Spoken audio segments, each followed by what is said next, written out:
Ito yung luto sa munggo na kapag iyong natikman ay talaga namang mapaparami ang iyong kain. Dahil sa dami ba naman ng sahog, mapapa-only rice ka na naman. Di lang simpleng munggo ang nailuto natin ngayon.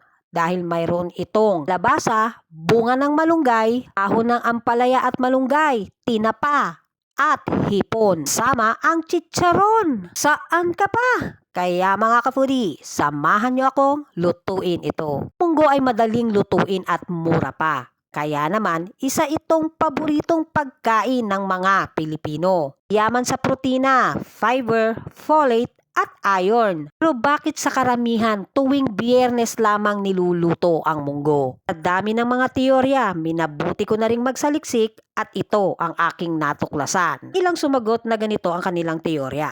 Munggo daw ay malakas sa protina kaya hindi dapat ito ihain ng araw ng Lunes, Martes, Miyerkules at Huwebes, lalo na sa may mga edad dahil mahirap daw magtrabaho ng may rayuma. Pero sa ibang teorya, ang pagluluto ng munggo tuwing Biyernes ay nagmula sa Katolikong tradisyon na kapag mahal na araw, lalo na Good Friday, ay bawal na mag-ulam o kumain ng karne. Kaya noon, kapag Biyernes Santo, madalas na nailuluto ay munggo. Paglipas naman ng panahon, nakasanayan na ng mga Pinoy ang ganitong gawain. Kaya kahit hindi Good Friday, munggo pa rin ang madalas na ihain. At ngayon guys, sa version ko ng pagluluto ng munggo, eto, maglalagay na tayo ng kalabasa at bunga ng malunggay. Kahit anong luto mo pa dyan sa munggo, depende na yan sa iyong isasahog. Kapag napalambot na natin ang bunga ng malunggay, ilalagay naman natin itong hipon. O diba mga ka-foodie, saan ka pa? Kapag ganito naman ang isasahog mo, maiisipan mo pa bang magterno ng pritong isda?